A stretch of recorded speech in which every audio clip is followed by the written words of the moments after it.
إن الحمد لله نحمده ونستعينه ونستغفره ونعوذ بالله من شرور أنفسنا ومن سيئات أعمالنا.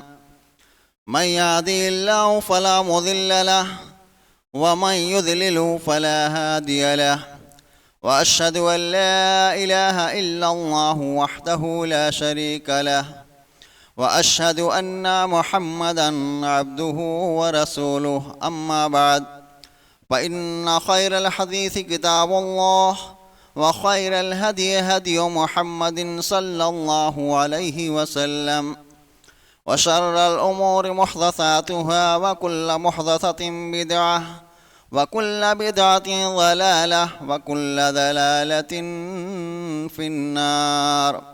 فأعوذ بالله السميع العليم من الشيطان الرجيم. بسم الله الرحمن الرحيم. قاف والقرآن المجيد بل عجبوا أن جاءهم منذر منه فقال الكافرون هذا شيء عجيب. أإذا متنا وكنا ترابا ذلك رجع بعيد. قد علمنا ما تنقص الأرض منهم وعندنا كتاب حفيظ. بل كذبوا بالحق لما جاءهم فهم في أمر مريج. أفلم ينظروا إلى السماء فوقهم كيف بنيناها وزيناها وما لها من فروج.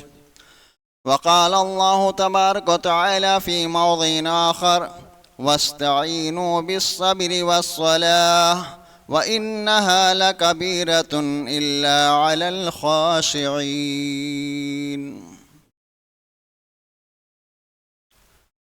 ہر قسم کی تعریفات، حمد و ثنا، بڑائی و کبریائی اس اللہ وحدہ لا شریک کے لیے ہے جو سارے جہان کا تنہا اکیلا مربی اور پالنہار ہے، کہ جس اللہ رب العالمین کے اختیارات میں کائنات کی ساری چیزیں ہیں، وہی اللہ ہے جو ہر چیز کی تدبیریں کرتا ہے۔ فللہ الحمد حمدا کثیرا۔ بعدہ درود و سلام نازل ہو تمام انبیاء کرام پر، خصوصاً ہمارے آخری نبی جناب محمد مصطفیٰ صلی اللہ علیہ وسلم پر، کہ جن کے ذریعے ہم اور آپ کو دین اسلام ملا۔ حضرات، آج کے اس خطبہ جمعہ میں آپ حضرات کے سامنے صبر کیوں اور کہاں کہاں اس موضوع پر روشنی ڈالنے کی کوشش کروں گا۔ صبر کیوں؟ اس لیے کہ زندگی کی ناکامیوں کو کامیابی میں بدلنے والی چیز کیا ہے؟ صبر ہے۔ زندگی کی مشکلات کو آسانیوں میں بدلنے والی چیز صبر ہے۔ زندگی کی ناممکنوں کو ممکنات میں بدلنے والی چیز کیا ہے؟ صبر ہے۔ اور زندگی کی مایوسی کو خوشی میں بدلنے والی چیز صبر ہے۔ صبر کیوں؟ اس لیے کہ اللہ تبارک و تعالیٰ صبر کرنے والوں سے بے حد محبت کرتا ہے۔ اللہ نے فرمایا واللہ یحب الصابرین، اللہ صبر کرنے والے کو پسند فرماتا ہے، صبر کرنے والے سے محبت کرتا ہے۔ صبر کیوں؟ اس لیے کہ اللہ تبارک و تعالیٰ صبر کرنے والوں کے ساتھ ہے۔ وَاصْبِرُوا إِنَّ اللَّهَ مَعَ الصَّابِرِينَ، اللہ نے فرمایا اے لوگو صبر کرو، بے شک اللہ تبارک و تعالیٰ صبر کرنے والوں کے ساتھ ہے۔ صبر کیوں؟ اس لیے کہ اللہ تبارک و تعالیٰ نے صبر کرنے والوں کو جنت کی خوشخبری دی ہے۔ اللہ نے فرمایا وَبَشِّرِ الصَّابِرِينَ الَّذِينَ إِذَا أَصَابَتْهُم مُّصِيبَةٌ قَالُوا إِنَّا لِلَّهِ وَإِنَّا إِلَيْهِ راجعون۔ اے نبی، آپ صبر کرنے والوں کو خوشخبری دے دیجئے کہ جنہیں جب کوئی مصیبت پہنچتی ہے، کوئی پریشانی پہنچتی ہے، تو کیا کہتے ہیں کہ بے شک ہم اللہ کے ہیں اور ہمیں اللہ ہی کی طرف لوٹ کر کے جانا ہے۔ صبر کیوں؟ اس لیے کہ اللہ تبارک و تعالیٰ نے ہم تمام لوگوں کو صبر کرنے کی تلقین کی ہے، جیسا کہ اللہ نے فرمایا سورہ بقرہ آیت نمبر 45 کے اندر وَاسْتَعِينُوا بِالصَّبْرِ وَالصَّلَاةِ، اے ایمان والو کہ جب تمہاری زندگی میں کوئی مشکل وقت آئے، پریشانی کا وقت آئے، تمہارے لیے حالات بد سے بدتر ہو جائیں، ناگفتہ بے ہو جائیں، تو تم صبر اور نماز کے ذریعے سے اللہ کی مدد حاصل کرو۔ وَإِنَّهَا لَكَبِيرَةٌ إِلَّا عَلَى الْخَاشِعِينَ، آگے اللہ نے فرمایا اور مشکلات میں صبر کرنا اور نماز کو قائم کرنا، اللہ سے گریہ وزاری اور فریاد کرنا، یہ ہر کسی کے لیے نہیں ہے، یہ ہر کسی کے لیے آسان نہیں ہے، مگر جو اللہ کے خشوع و خضوع اختیار کرنے والے بندے ہوتے ہیں، اللہ کے لیے عاجزی اختیار کرنے والے بندے ہوتے ہیں، ان کے لیے بے حد آسان ہوتا ہے۔ تو اس آیت کریمہ میں بتلایا گیا ہے کہ زندگی کی دشواریاں، زندگی کی پریشانیاں، زندگی کی کٹھنائیاں اور زندگی کے مشکلات ان دو عبادتوں سے آسان ہو جاتی ہیں، ایک ہے عبادت نماز اور ایک ہے عبادت صبر۔ صبر کیا ہے؟ اللہ کے رسول پاک صلی اللہ علیہ وسلم نے اپنی حدیث مبارکہ کے اندر صبر اور نماز کے درمیان کیا رشتہ ہے، اس رشتے کو اجاگر کرتے ہوئے اللہ کے نبی پاک صلی اللہ علیہ وسلم نے بیان فرمایا، صحیح مسلم کی روایت ہے، اللہ کے رسول پاک صلی اللہ علیہ وسلم نے ارشاد فرمایا الطہور شطر الایمان، کہ پاکی صفائی آدھا ایمان ہے، والحمدللہ تملأ المیزان، اور انسان یہ جو زبان سے اپنے الحمدللہ کہہ دیتا ہے، اس کے اندر اتنی طاقت اور پاور ہے کہ یہ الحمدللہ قیامت کے دن عمل کے ترازو کو بھی بھر سکتا ہے۔ وسبحان اللہ والحمد للہ تملأانی ما بین السماء والارض، اور سبحان اللہ اور الحمدللہ یہ دونوں کلمات آسمان اور زمین کے درمیان جو گیپ ہیں، اس کے خلا ہیں، اس کو پر کر سکتے ہیں۔ یعنی ان کے اندر اللہ تبارک و تعالیٰ نے اتنا اجر و ثواب رکھا ہے کہ انسان اگر سبحان اللہ الحمدللہ کہتا ہے تو ان کے اجر و ثواب سے آسمان اور زمین کے درمیان جو خلا ہے، اس گیپ اس کو پر کیا جا سکتا ہے۔ اتنا اجر و ثواب اللہ نے اس کے اندر رکھا ہے۔ آگے اللہ کے نبی نے فرمایا وَالصَّلَاةُ نُورٌ، اور نماز یہ روشنی ہے۔ کیا مطلب؟ یعنی جب تمہاری زندگی میں مشکل وقت آ جائے، پریشانیاں چاروں طرف سے آپ کو گھیر لیں اور تمہارے سامنے اندھیرا ہی اندھیرا چھا جائے اور تمہیں یہ نہ نظر آئے کیا کریں کیا نہ کریں، تو تم کیا کرو؟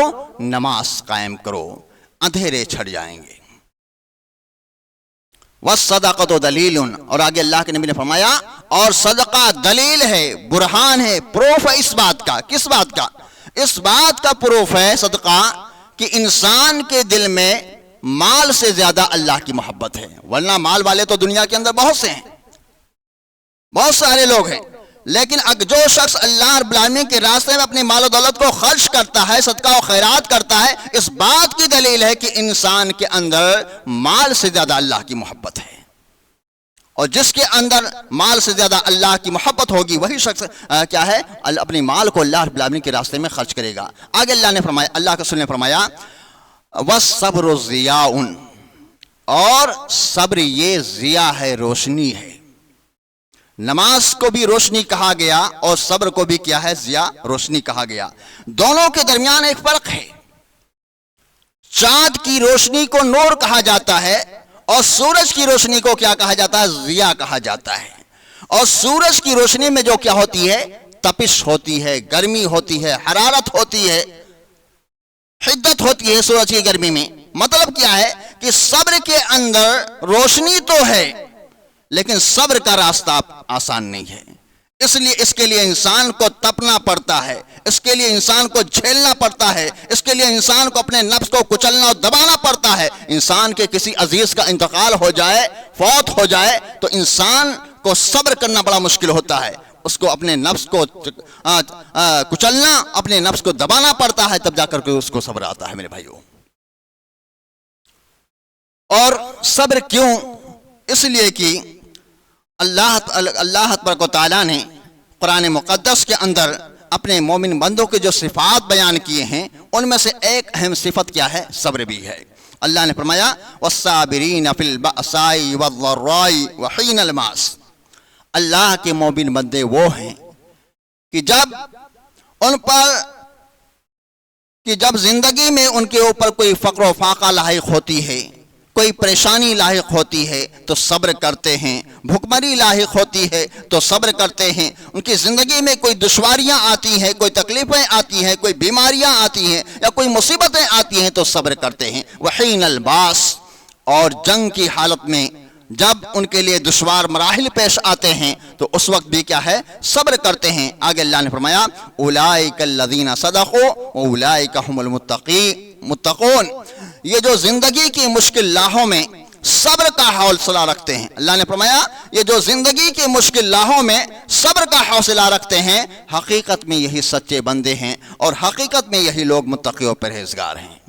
میرے بھائیوں، زندگی اگر حقیقت میں دیکھا جائے تو صبر ہی کیا نام ہے، کیونکہ زندگی میں قدم قدم پر کیا ہیں، مشکلات ہیں۔ جیسا کہ اللہ نے فرمایا لقد خلقنا الانسان فی کبد، ہم نے انسان کو مشکلات میں پیدا کیا ہے، ہم نے انسان کو تکلیفوں میں پیدا کیا ہے۔ کیا مطلب یہ ہے کہ یہ زندگی کو عیش و آرام کا سفر نہ سمجھو، بلکہ زندگی میں قدم قدم پر مشکلات ہیں، قدم قدم پر آزمائشیں ہیں، قدم قدم پر چیلنجز ہیں، جس کے لیے صبر کرنا ہوگا۔ اگر انسان نے صبر کر لیا تو کامیاب ہے اس کی زندگی، اور اگر انسان صبر نہ کر سکا تو ناکام و نامراد ہے وہ زندگی۔ میرے بھائیوں، اس لیے صبر کی بہت بڑی اہمیت ہے۔ میرے بھائیوں، صبر کیوں؟ اگر ہم اور آپ حضرت یوسف علیہ السلام کا واقعہ پڑھیں گے قرآن مقدس میں تو ہم اور آپ کو معلوم ہوگا کہ اللہ تبارک و تعالی صبر کا کتنا بڑا بدلہ عطا فرماتا ہے۔ ہم اور آپ کو معلوم ہے کہ ایک وقت تھا جب حضرت یوسف علیہ السلام کو مصر کے قید خانے میں ڈال دیا گیا، مصر کے قید خانے میں پڑے ہوئے۔ ان کا جرم کیا تھا حضرت یوسف علیہ السلام کا؟ ان کا جرم یہ تھا کہ وہ مجرم نہیں تھے، ان کا گناہ یہ تھا کہ وہ بے گناہ تھے، بے گناہی میں ڈال دیے گئے تھے جیل خانے میں۔ اگر اس خاتون کی بات مان لیتے تو آپ کو جیل میں ڈالا جاتا؟ نہیں، جیل میں ڈالا جاتا، لیکن وہ مجرم نہیں تھے وہ، اور نہ ہی وہ گنہگار تھا، بے گناہی میں انہیں کیا ہے، قید خانے میں ڈال دیا گیا۔ بہرحال قید خانے میں حضرت یوسف علیہ السلام پڑے رہے۔ کتنے سال؟ مفسرین نے کئی اقوال نقل کیے ہیں، 5 سال، 7 سال، 12 سال آپ جیل کے قید خانے میں کیا ہے، مصر کے پڑے رہے۔ اس کے بعد جب قید خانے سے باہر آتے ہیں تو مصر کے تخت و تاج کے مالک بن جاتے ہیں۔ یہ کیوں ہوا؟ کیسے ہوا؟ جب ان کے بھائیوں نے ان سے سوال کیا حضرت یوسف علیہ السلام سے، اے یوسف، اتنے بڑے تخت و تاج کا مالک تو کیسے بن گیا؟ تو اللہ نے اس کا ذکر کیا ہے قرآن پاک میں۔ حضرت یوسف علیہ السلام نے اپنے بھائیوں کو ان سوالات کا جواب دیتے ہوئے فرمایا تھا، کیا فرمایا تھا حضرت یوسف علیہ السلام نے؟ اللہ نے اس کو نقل کیا ہے قرآن پاک کے اندر، انہ من یتقی ویصبر فان اللہ لا یضیع اجر المحسنین، کہ بے شک جو شخص تقوی شعاری کی زندگی گزارتا ہے، پرہیزگاری کی زندگی گزارتا ہے، اللہ کی منہیات سے بچ کر کے زندگی گزارتا ہے، اور زندگی کے تمام مراحل میں صبر سے کام لیتا ہے، آزمائشیں آتی ہیں، مصیبتیں آتی ہیں، تکلیفیں آتی ہیں اور بیماریاں لاحق ہوتی ہیں، تو زندگی کے ان سارے مراحل میں صبر سے کام لیتے ہیں، تو فرمایا فَإِنَّ اللَّهَ لَا يُضِيعُ أَجْرَ الْمُحْسِنِينَ، تو بے شک اللہ رب العالمین ایسے نیکوکاروں کے اجر کو ضائع و برباد نہیں کرتا ہے۔ تو معلوم کیا ہوا کہ حضرت یوسف علیہ السلام کو قید خانے سے مصر کے بادشاہت ملنے کا جو راز تھا، وہ راز کیا ہے کہ وہ انہوں نے تقوی کی زندگی کو اپنایا تھا، پرہیزگاری کی زندگی کو اپنایا تھا، اور زندگی میں کتنی مشکل اوقات کیوں نہ آئے انہوں نے صبر و ہمت سے کام لیا تھا۔ یہی وہ راز تھا کہ جس کی وجہ سے وہ مصر کے بادشاہ بن گئے۔ میرے بھائیوں، تو صبر بڑی اہم چیز ہے۔ علماء نے صبر کی 3 قسمیں بتلائی ہیں۔ پہلی ہے الصبر علی طاعت اللہ، اللہ تعالیٰ کی اطاعت و فرما برداری کے کاموں میں صبر کرنا، یہ صبر کی پہلی قسم ہے۔ اس کو ایک مثال کے ذریعے میں واضح کرنا چاہتا ہوں کہ آدمی کاروبار کوئی کر رہا ہے، بزنس بڑے شباب پر ہے، گاہک کافی موجود ہیں آپ کی دکان کے اوپر، قطار در قطار کھڑے ہوئے ہیں، ایسے وقت میں اذان کی آواز آتی ہے، حی علی الصلاح، حی علی الفلاح، آؤ نماز کی طرف، آؤ کامیابی کی طرف۔ اب جس کے دلوں کے اندر مال سے زیادہ اللہ تعالیٰ کے حکم کی بجاوری کا جذبہ ہوگا، وہ فوراً اپنی دکان کو بند کر دے گا اور فوراً آ کر کے نماز کی ادائیگی کرے گا۔ اگر کوئی شخص ایسا کرتا ہے تو اس کا مطلب یہ ہے کہ وہ آدمی بہت بڑا صابر ہے، مال سے زیادہ اس کے اندر اللہ کی محبت ہے، اللہ کے احکامات کی پاسداری کا جذبہ ہے اس کے اندر۔ تو وہی شخص جس کے اندر صبر ہوگا وہی اپنی دکان کو بند کر کے آ کر کے نماز پڑھے گا۔ یا انسان رات میں لائٹ نہیں آئی، پریشان ہے، رات بھر پریشان رہا، فجر سے پہلے 1 گھنٹہ پہلے لائٹ آ گئی، آدمی سو رہا ہے، سو گیا، مست نیند آئی ہوئی اس کو کہ اذان کی آواز اس کے کانوں سے ٹکراتی ہے، الصلاۃ خیر من النوم، نماز نیند سے بہتر ہے، کانوں سے ٹکرائی آواز۔ اب ایسے وقت میں اتنی مست نیند کو چھوڑ کر کے وہی انسان اٹھے گا، وضو بنائے گا، مسجد کی طرف رخ کرے گا، جس کے اندر صبر ہوگا، جس کے اندر اللہ تعالیٰ کی اطاعت شعاری کا جذبہ ہوگا، وہی شخص مسجدوں میں کا رخ کرے گا میرے بھائیوں۔ تو الصبر علی طاعت اللہ، اللہ کی اطاعت و فرما برداری کے کاموں میں کیا ہے؟ صبر کرنا، یہ صبر کی پہلی قسم ہے۔ اور صبر کی دوسری قسم ہے کہ الصبر عن معصیت اللہ، گناہ کے کاموں سے اجتناب پر صبر کرنا، گناہ کے کاموں سے اجتناب پر صبر کرنا، یعنی گناہ سے وہی شخص محفوظ رہے گا جس کے اندر صبر پایا جائے گا۔ مثال کے طور پر ہم نے موبائل نکالا، ہم نے کوئی آیت کی تفسیر ہم نے دیکھنی چاہی یا کوئی آیت کو ہم نے دیکھنا چاہا، موبائل نکالتے ہیں، ہم نے اسکرین کھولا، اب اسکرین کے اوپر سیریل آ گیا، فلمی نغمے آ گئے، حیاسوز مناظر آ گئے۔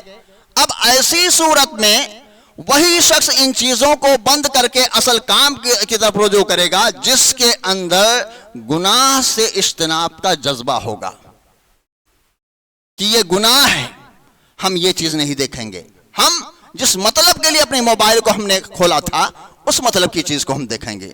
ورنہ جس کے اندر یہ گناہ سے بچنے کا جذبہ نہیں ہوگا تو یاد رکھو وہ شخص ان تمام چیزوں کے میں اندر کیا ہے؟ ملوث ہو جائے گا۔ تو صبر کی یہ دوسری قسم کیا ہے؟ الصبر عن معصیت اللہ، اللہ کی منہیات سے اجتناب کرنے پر کیا ہے؟ صبر کرنا۔ اور اسی طرح سے صبر کی تیسری قسم ہے تقدیر الہی کے وہ فیصلے جو اللہ نے ہمارے مقدر میں لکھ دیے اس پر صبر کرنا۔ اللہ نے ہماری مقدر میں غربت لکھ دی ہے، اس غربت میں صبر کرنا۔ اللہ نے ہمارے تقدیر میں رنج و الم لکھ دیے ہیں، اس رنج و الم پر صبر کرنا۔ اللہ نے ہماری تقدیر میں بیماریاں لکھ دی ہیں، ان بیماریوں پر صبر کرنا۔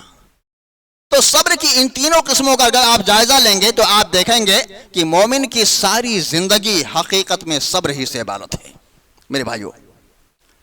چنانچہ ہم اللہ کے صلی اللہ کی زندگی کا مطالعہ کریں تو ہمیں آپ کو معلوم ہوگا کہ جب اللہ تبارک و تعالیٰ نے آپ کو نبوت سے سرفراز فرمایا تو ابتدا ہی میں اللہ نے آپ کو بتلا دیا کہ اے میرے ربی، جس راستے پر آپ چل رہے ہیں یہ پھولوں کی سیج نہیں ہے، یہ کانٹوں بھرا راستہ ہے، اس میں بڑی دشواریاں آئیں گی، بڑی دقتیں آئیں گی، بہت صبر سے آپ کو کام لینا پڑے گا، لوگ بہت زیادہ تانے دیں گے آپ کو، بہت زیادہ الزامات لگائیں گے آپ کے اوپر، لہذا آپ کو صبر و ہمت سے کام لینا ہوگا۔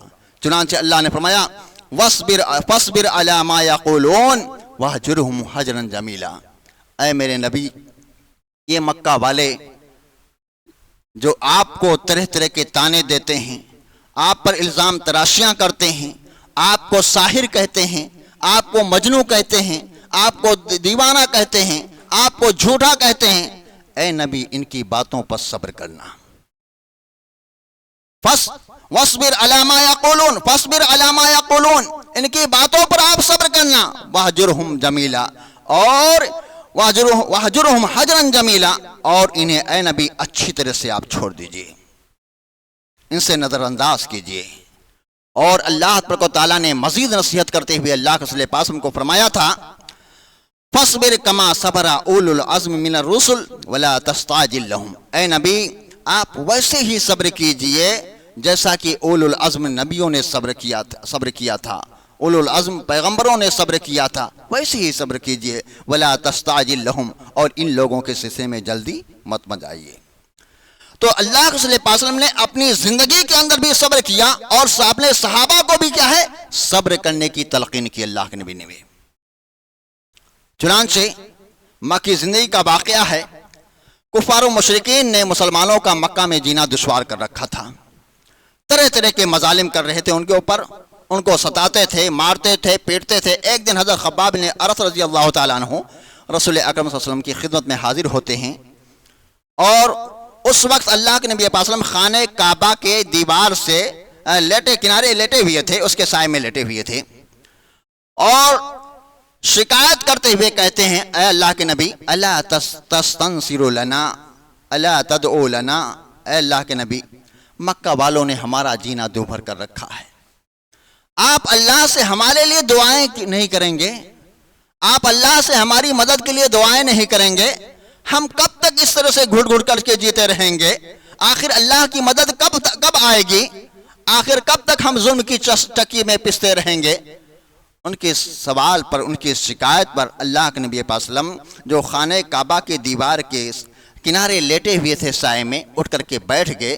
اللہ کے نبی پاک صلی اللہ علیہ وسلم نے فرمایا، اے خباب اتنا جلد تمہارا صبر جواب دے گیا؟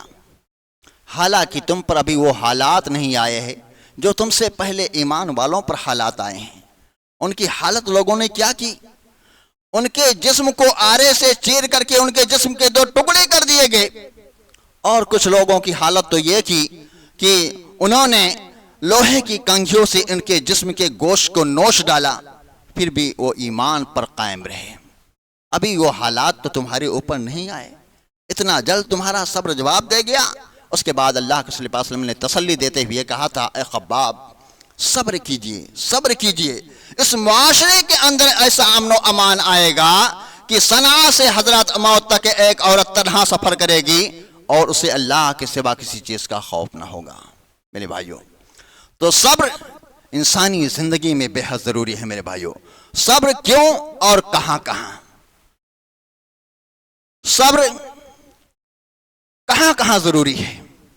تعلقات کو، رشتہ داریوں کو نبھانے کے لیے میرے بھائیوں کیا ہے؟ صبر کی ضرورت ہوتی ہے۔ تعلقات اور رشتہ داریوں کو صحیح معنوں میں وہی شخص نبھا سکتا ہے جس کے اندر میرے بھائیوں کیا ہے؟ صبر پایا جائے گا۔ پیارے نبی صلی اللہ علیہ وسلم نے ارشاد فرمایا، المؤمن الذي يخالط الناس ويصبر على اذاهم اعظم اجرا من المؤمن الذي لا يخالط بين الناس ولا يصبر على اذاهم۔ اللہ کے نبی نے فرمایا کہ وہ مومن جو لوگوں کے درمیان گھل مل کر کے رہتا ہے، زندگی بسر کرتا ہے، اور گھل مل کر کے رہنے میں جب کسی کی طرف سے کوئی تکلیف پہنچتی ہے تو ان کی ایذاؤں پر، ان کی تکلیفوں پر کیا ہے؟ صبر کرتا ہے۔ اعظم اجرا من المؤمن الذی، ایسا مومن بندہ اس مومن سے زیادہ اجر و ثواب کا مستحق ہوتا ہے جو نہ تو لوگوں کے درمیان رہتا ہے اور نہ ہی لوگوں کی تکلیفوں پر صبر کرتا ہے۔ تو میرے بھائیوں، آپسی تعلقات کو نبھانے کے لیے، رشتہ داریوں کو نبھانے کے لیے میرے بھائیوں کیا ہے؟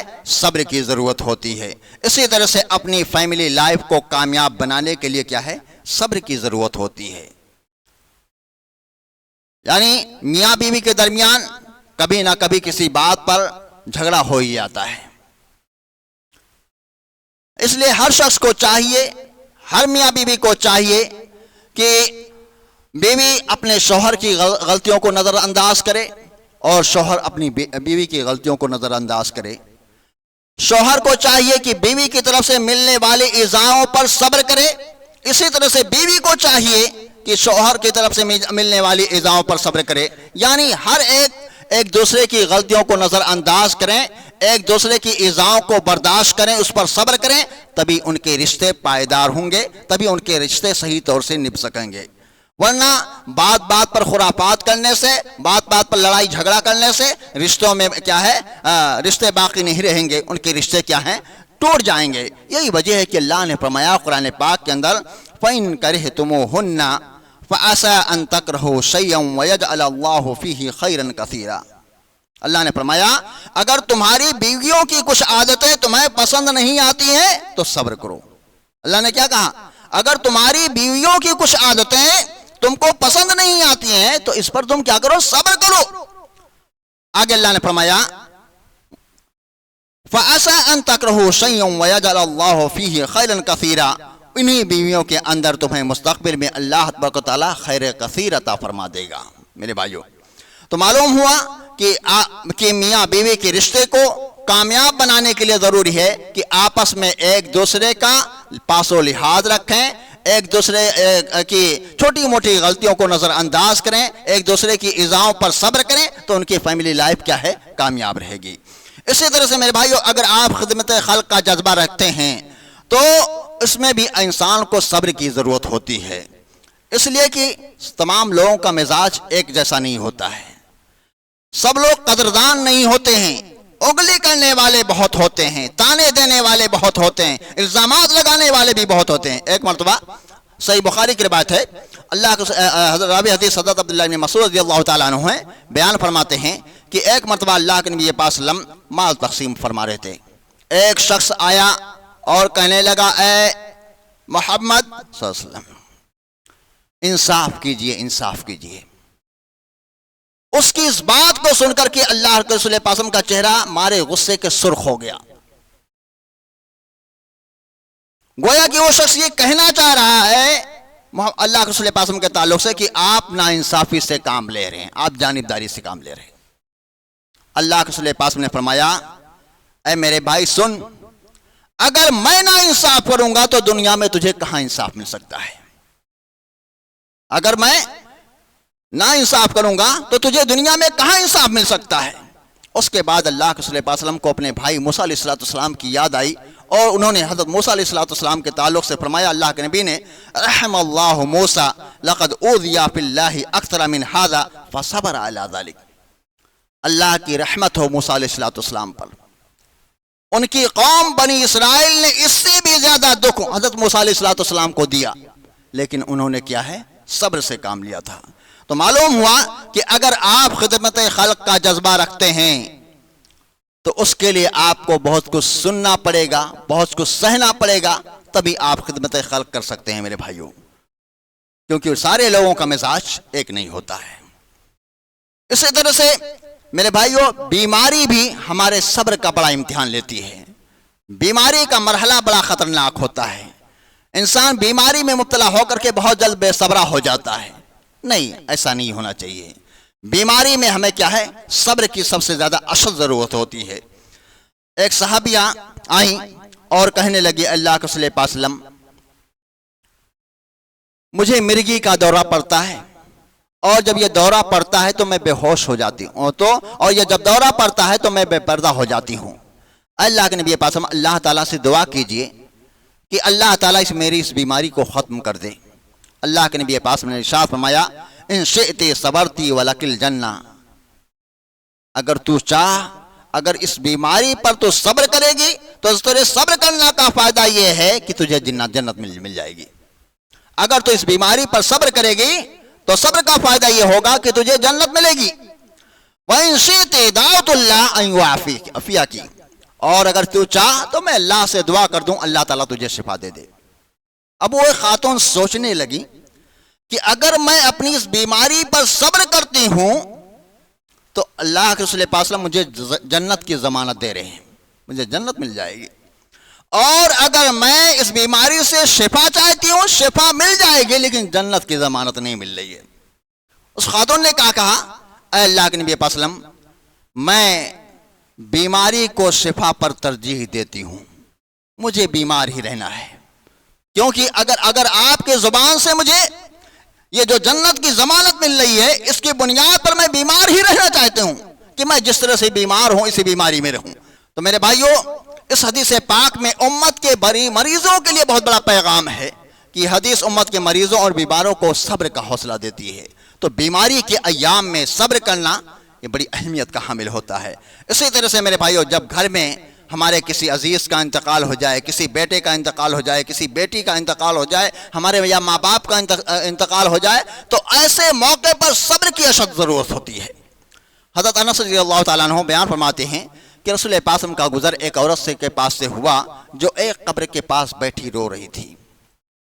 اللہ کے رسول پاک صلی اللہ علیہ وسلم نے فرمایا اتق اللہ واصبری، اے اللہ کی بندی تو اللہ سے ڈر، صبر کر۔ اس عورت نے اللہ کے رسول پاک صلی اللہ علیہ وسلم کو پہچانا نہیں اور جواب کیا دے دیا، آپ جائیں اپنا کام کریں، آپ کو کیا معلوم کہ مجھے کتنی تکلیف ہوئی ہے۔ چنانچہ جب اس عورت کو بتلایا گیا کہ وہ تو اللہ کے نبی تھے جس کو تو نے اس طرح سے جملے کہہ دیے، بھاگی بھاگی اللہ کے رسول پاک صلی اللہ علیہ وسلم کے گھر پہ آئی اور کہنے لگی اللہ کے رسول پاک صلی اللہ علیہ وسلم میں آپ کو پہچان نہ سکی تھی اس لیے سے یہ جملہ کہہ دی۔ اس کے بعد اللہ کے رسول پاک صلی اللہ علیہ وسلم نے فرمایا تھا انما الصبر عند الصدمۃ الاولی، کہ بے شک صبر جب مصیبت نئی نئی ہو، مصیبت جب نئی نئی ہو، زخم جب تازی تازی ہو، اس وقت صبر کر لینا اصل صبر ہے، ورنہ بعد میں انسان کو صبر آ ہی جاتا ہے۔ لہذا میرے بھائیوں، اول فرصت میں آدمی کو چیخنا چلانا اور گریہ زاری بہت زیادہ رونا انسان کو نہیں چاہیے۔ ان تمام چیزوں سے کیا ہے، اجتناب کرنا چاہیے، بچنا چاہیے۔ ہاں، کسی عزیز کا انتقال ہو جائے، آنکھوں سے آنسو بہ رہے ہیں، کوئی بات نہیں ہے، آنکھوں سے آنسو بہ جاتا ہے، کوئی بات نہیں، البتہ چیخنا چلانا واویلا مچانا یہ درست نہیں ہے میرے بھائیوں۔ اسی طرح سے دعوت و تبلیغ کا میدان بھی انسان سے کیا ہے، صبر چاہتا ہے۔ حضرت لقمان حکیم نے اپنے بچوں کو نصیحت کرتے ہوئے فرمایا تھا، اللہ نے اس کو نقل کیا ہے، یا بنی اقم الصلاۃ، فرمایا تھا اے میرے بیٹے نماز قائم کرو، وامر بالمعروف اور بھلائی کا حکم دو، ونہا عن المنکر اور برائی سے لوگوں کو روکو، واصبر علی ما اصابک، اور یاد رکھو بھلائی کا حکم دینا، برائیوں سے روکنا، جب یہ کام کرو گے تو اس راستے میں بڑی تکلیفیں آئیں گی، بڑی مصیبتیں آئیں گی، بہت کچھ سننا پڑے گا، بہت ساری باتیں آپ کو کہیں گے، لہذا واصبر علی ما اصابک، اس راہ میں جو بھی مصیبت، جو بھی تکلیف، جو بھی پریشانی تم کو آئے اس پر تم صبر کرنا۔ تو دعوت و تبلیغ کا میدان میں بھی میرے بھائیوں بہت صبر چاہتا ہے۔ اخیر میں اللہ رب العالمین سے دعا ہے کہ اللہ رب العالمین ہم تمام لوگوں نے کتاب و سنت کی روشنی میں جو باتیں سنی ہیں اس کے مطابق ہم تمام لوگوں کو عمل کرنے کی توفیق عطا فرما۔ اللہ رب العالمین ہمیں جو لوگ بیمار ہیں اللہ انہیں شفاء کلی عطا فرما۔ اللہ رب العالمین ہم میں سے جو مسلمان بھائی کہیں بھی پریشان حال ہوں اللہ ان کی پریشانی کو دور فرما۔ ربنا تقبل منا انک انت السمیع العلیم وتب علینا انک انت التواب الرحیم برحمتک یا ارحم الراحمین۔